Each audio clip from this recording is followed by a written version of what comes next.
Did ancient humans smoke weed, and was any of this illegal? Here's a question that sounds almost silly until you actually sit with it. Was anything illegal before laws existed? And if not, were ancient humans just doing whatever they wanted all the time with zero consequences? Let's start with the weed question, because it's the most direct one. Did ancient humans smoke cannabis? The evidence says yes, and it goes back surprisingly far. Cannabis is native to Central Asia, and archaeological evidence of its use stretches back at least several thousand years. One of the most striking pieces of evidence comes from burial sites in places like the Pamir Mountains, where wooden burners containing charred cannabis residue with unusually high psychoactive compound levels were found in tombs dating back roughly 2,500 years. The way these were arranged, multiple burners in an enclosed burial chamber, strongly suggests this wasn't just about hemp fiber for rope. People were intentionally inhaling smoke from burning cannabis, likely as part of funeral rituals. But here's the thing. Smoking, the way we think of it, rolling something up and lighting it, is actually a relatively recent invention in human history overall. For most of the time cannabis was used, it was more commonly burned as incense in enclosed spaces, brewed into drinks, or eaten. The act of inhaling smoke from a burning plant material for its psychoactive effect, though, that part goes back a very long way, and cannabis is one of the better documented examples of it. Now here's where it gets genuinely interesting, and where the illegal question really comes into play. The entire concept of a substance being illegal requires a few things to exist first. You need a centralized authority with the power to make rules. You need some kind of enforcement mechanism. And you need the idea that certain substances should be restricted, not because they're dangerous in an obvious, immediate sense, like, say, eating a known poisonous plant, but restricted as a matter of policy, morality, or control. None of that existed for the vast majority of human history. For tens of thousands of years, humans lived in small, egalitarian bands with no formal leadership, no police, no written laws. Decisions were made by group consensus, and the main enforcement tool available was social pressure.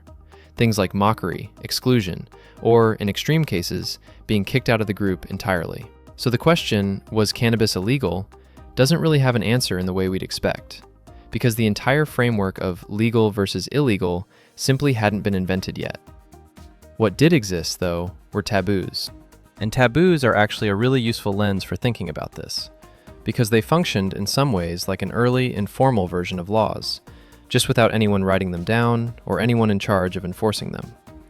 Some substances likely had no taboo at all, and were just normal parts of life, the way we might think of coffee today. Others may have been restricted not because the substance itself was seen as bad, but because of who was allowed to use it and when. A really common pattern across many ancient and indigenous cultures is that certain psychoactive substances were reserved specifically for ritual use, often only by specific people, like shamans, healers, or elders, and only during specific ceremonies. Using them outside of that context might not have been illegal in our sense, but it could have been seen as deeply inappropriate, disrespectful, or even spiritually dangerous, carrying social consequences that, in a small, tight-knit group where your survival depends on everyone else, could be just as serious as a legal punishment is to us today.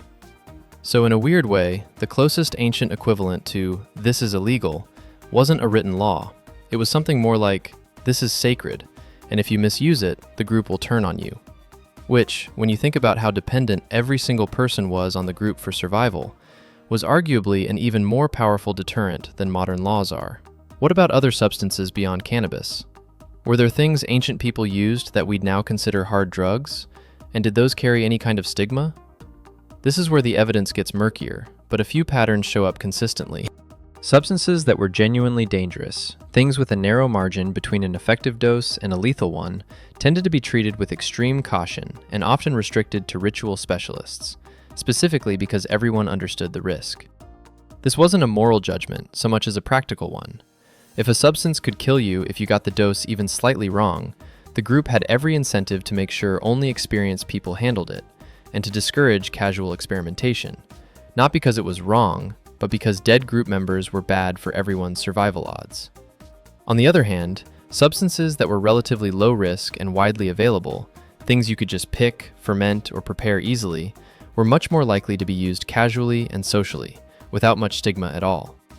Alcohol is probably the best example. Once humans figured out fermentation, alcohol became deeply embedded in social and ceremonial life across basically every culture on Earth, often without any of the moral baggage that surrounds it in some societies today. So if we zoom out, here's the actual picture.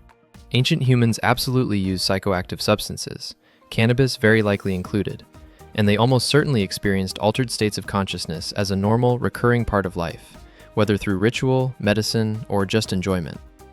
But the framework of legal versus illegal, as we understand it, a system of written rules backed by centralized punishment, simply didn't exist for the overwhelming majority of human history. What existed instead was a much more fluid system of social norms, taboos, and context, where the same substance could be completely normal in one setting and seriously frowned upon in another. Not because of the substance itself, but because of who was using it, when, why, and whether it put the group at risk.